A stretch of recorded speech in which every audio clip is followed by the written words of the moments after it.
Good evening to all students. Today we discuss the some physical and chemical properties of acids.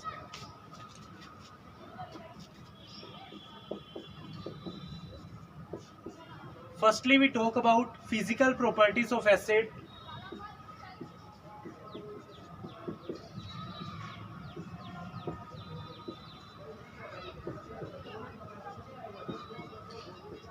तो क्या क्या है physical properties acid की? First one is they are sour in test.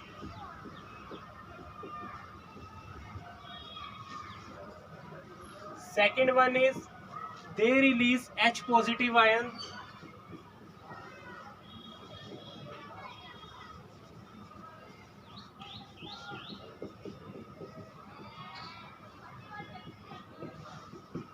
Third one is they convert blue litmus to red.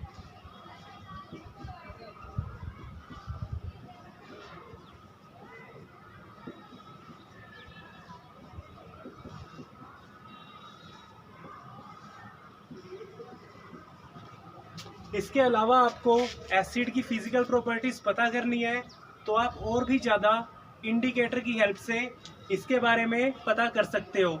जैसे अगर हम methyl orange indicator की बात करते हैं तो आपको मैंने बताया था मिथाइल ऑरेंज इंडिकेटर को जब एसिड से ट्रीट किया जाता है तो मिथाइल ऑरेंज का कलर रेड में चेंज होता है. उसके अलावा और भी बहुत सारे इंडिकेटर हैं जो आपको एसिड की फिजिकल प्रॉपर्टीज़ के बारे में बता सकते हैं. तो अगर हम और बात करें, जैसे हम किसी और फैक्ट्री इंडिकेटर की बात करते हैं, आप बात करो किसी ओनियन पेस्ट की या फिर आप वेनिला की, तो एसिड से ट्रीट करने पे उनकी स्मेल वेनिश नहीं होती, बट बेस से ट्रीट करने पे और फैक्ट्री इंडिकेटर जो है उनकी स्मेल वेनिश हो जाती है. एसिड से ट्रीट करने पे उनकी स्मेल वेनिश नहीं होती. So these are the physical properties of acid. ठीक है, इसके बाद हम बात करते हैं टाइप्स ऑफ एसिड की.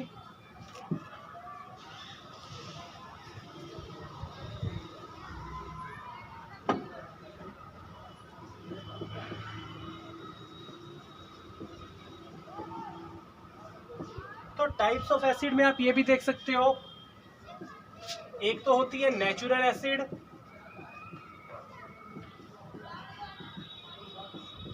एक होती है मिनरल एसिड.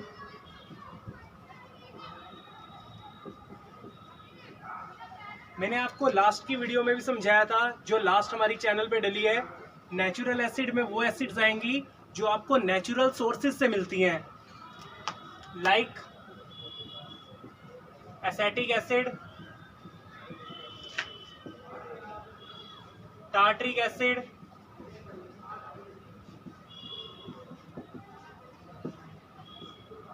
और आप किसका एग्जांपल ले सकते हो, एस्कॉर्बिक एसिड. इनको हम एडिबल एसिड भी बोल सकते हैं, इनको आप ईट भी कर सकते हो. एसेटिक एसिड पाई जाती है विनेगर में, जो सिरका आप पिकल्स में देखते हो, तो वो सिरके में कौन सी एसिड होती है, एसेटिक एसिड. टार्ट्रिक एसिड होती है टेमेरिन में, जो आप इमली खाते हो उस इमली में कौन सी एसिड होती है, टार्ट्रिक एसिड. एस्कॉर्बिक एसिड गवावा में, आंवला में पाई जाती है. मिनरल एसिड में स्ट्रॉन्ग एसिड आती हैं. सो जो ये नेचुरल एसिड है इनको हम वीक एसिड्स भी बोलते हैं. नेचुरल एसिड्स को वीक एसिड्स भी बोला जाता है. और जो मिनरल एसिड है these are strong acid.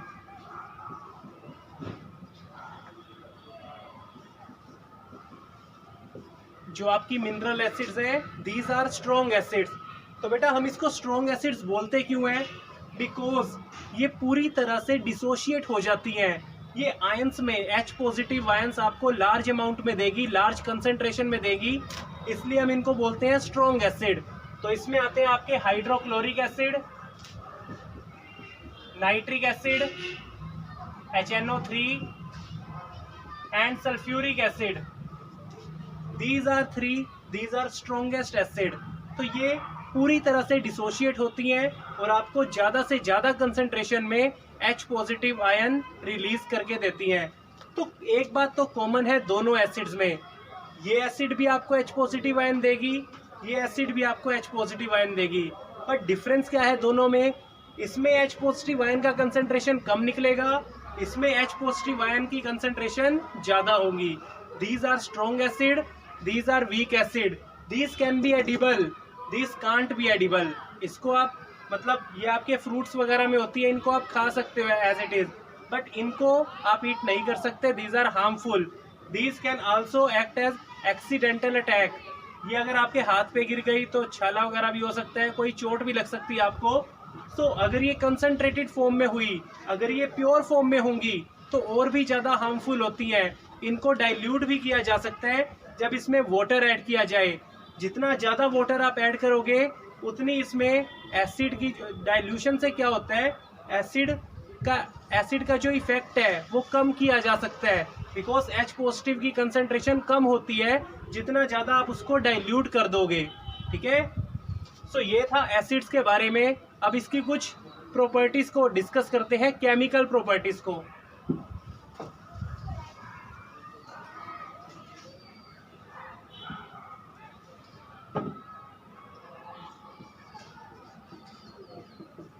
Chemical properties.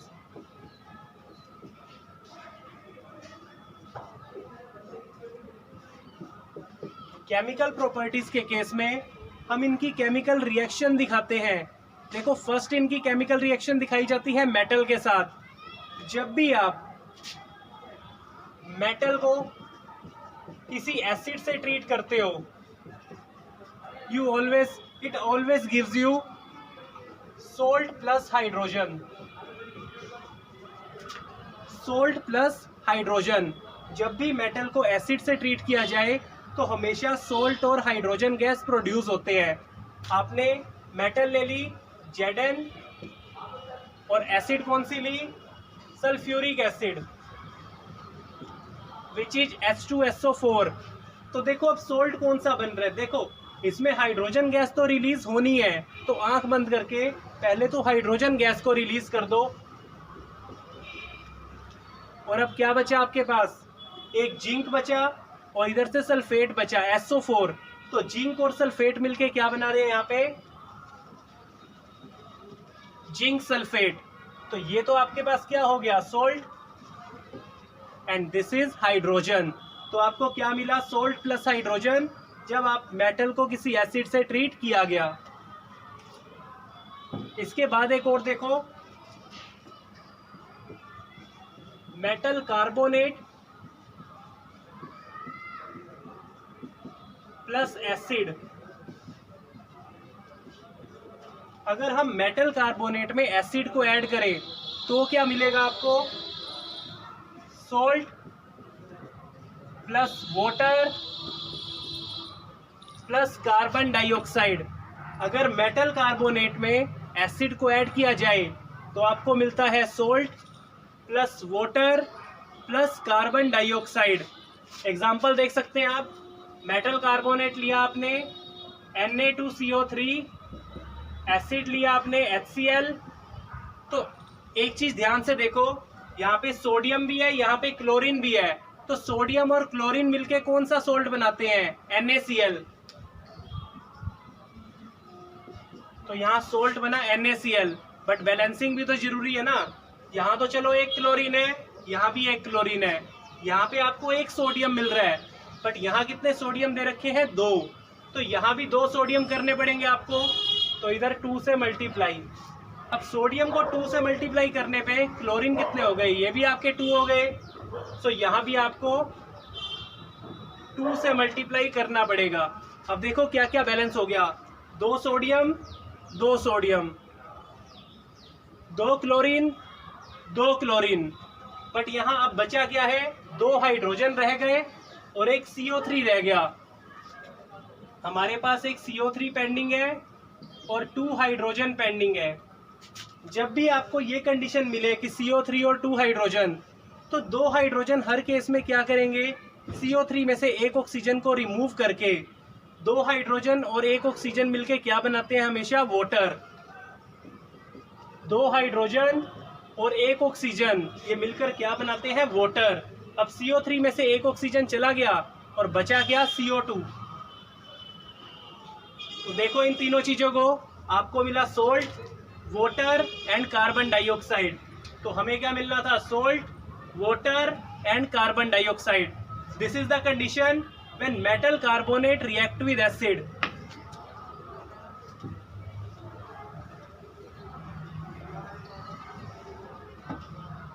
एक और केमिकल प्रॉपर्टी समझ लो आप, मेटल हाइड्रोजन कार्बोनेट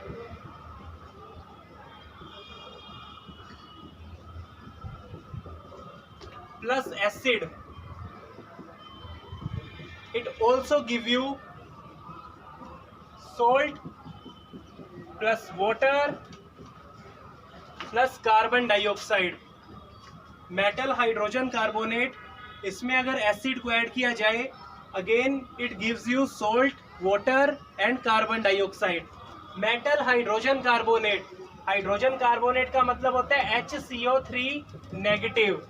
तो HCO3 नेगेटिव अगर ये मेटल के साथ हाइड्रोजन कार्बोनेट बनाए तो इसको हम बाई कार्बोनेट भी बोलते हैं। तो जब ये मेटल में ऐड किया जाए तो क्या बनेगा? Metal hydrogen carbonate. मान लो हमने इसको सोडियम में ऐड करना है, तो देखो सोडियम की वैलेंसी भी 1, HCO3 की वैलेंसी भी कितनी होती है? 1, क्योंकि इस पे सिंगल नेगेटिव चार्ज है, तो इसकी वैलेंसी यहाँ होगी 1। सोडियम का एटॉमिक नंबर 11, तो आप KLM वाले रूल से करोगे तो सोडियम की वैलेंसी आपको मिलेगी 1। तो इनको जब आपने मैच किया तो फॉर्मूला क्या बना इसका? Sodium hydrogen carbonate. तो ये देगा NaHCO3। ये है हमारा मेटल हाइड्रोजन कार्बोनेट। आपने इसमें ऐड की एसिड, तो आपको क्या मिलेगा? Again salt plus water plus carbon dioxide. देखो Na है यहाँ पे और Cl है। सोल्ट तो क्या मिला? NaCl, एक H यहाँ पे, एक H यहाँ पे, बन गए 2 हाइड्रोजन। 2 हाइड्रोजन हमेशा क्या काम करते हैं? एक ऑक्सीजन को लेकर वाटर की फॉर्मेशन करते हैं। तो ये 2 हाइड्रोजन, एक यहाँ से और एक यहाँ से, ये दोनों मिलकर CO3 का एक ऑक्सीजन निकालेंगे और फॉर्मेशन होगी यहाँ पे वाटर की। साथ में क्या प्रोड्यूस होगा? Carbon dioxide. CO3 में से एक ऑक्सीजन चला गया 2 हाइड्रोजन के पास और CO3 में अब 2 ऑक्सीजन बचे हैं, सो क्या रिलीज होगा? Carbon dioxide.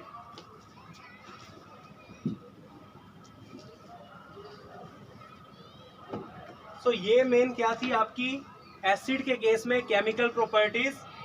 और हम क्या बात कर सकते हैं एसिड्स की? स्ट्रॉन्ग एसिड, वीक एसिड आपको मैंने बता दिया। जो ज्यादा अमाउंट में H पॉजिटिव आयन को रिलीज करें दे आर स्ट्रॉन्ग एसिड, जिसमें H पॉजिटिव की कंसेंट्रेशन कम हो they are weak acid. pH की वैल्यू अगर हम चेक करें, अगर pH की वैल्यू 1, 2, 3 के आसपास है तो वो आपकी स्ट्रॉन्ग एसिड होगी।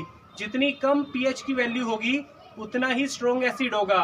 और अगर pH की वैल्यू 5 से 6 के बीच में है, 4 से 6 के बीच में, then these are weak acid. तो बेटा आज के लिए इतना ही। केमिकल प्रॉपर्टीज हो गई आपकी एसिड्स की। नेक्स्ट वीडियो में हम बेस को डिस्कस करेंगे। Thank you and have a nice day. Channel को सब्सक्राइब जरूर करें।